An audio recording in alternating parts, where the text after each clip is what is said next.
പെരിന്തൽമണ്ണ മുനിസിപ്പാലിറ്റിയിലെ എല്ലാ ബൂത്തുകളിലും പോളിംഗ് വളരെ ശക്തമായിട്ടാണ് നടക്കുന്നത്.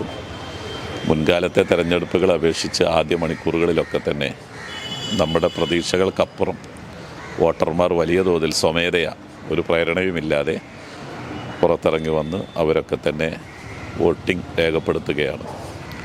പെരിന്തൽമണ്ണ മുനിസിപ്പാലിറ്റിയിൽ UDFനെ സംബന്ധിച്ചിടത്തോളം ഞങ്ങൾ ഈ ഭരണമാറ്റം എന്ന ക്യാമ്പയിനാണ് പ്രധാനമായിട്ട് പ്രചരണ പരിപാടികളിലുടനീളം നടത്തിയത്.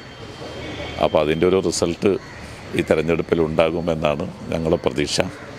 ജനങ്ങളുടെ ഒരു ആഗ്രഹത്തിനനുസരിച്ചൊരു മാറ്റം ഉണ്ടാകും എന്നാണ് UDFൻ്റെ പക്ഷം. 21 ലക്ഷത്തോളം സന്തുഷ്ടരായ ഉപഭോക്താക്കളും 2 ലക്ഷത്തോളം തിമിര ശസ്ത്രക്രിയകളും പൂർത്തിയാക്കിയ മലബാറിലെ ഏക കണ്ണാശുപത്രി Al Salama eye hospital, hospital road, Perinthalmanna.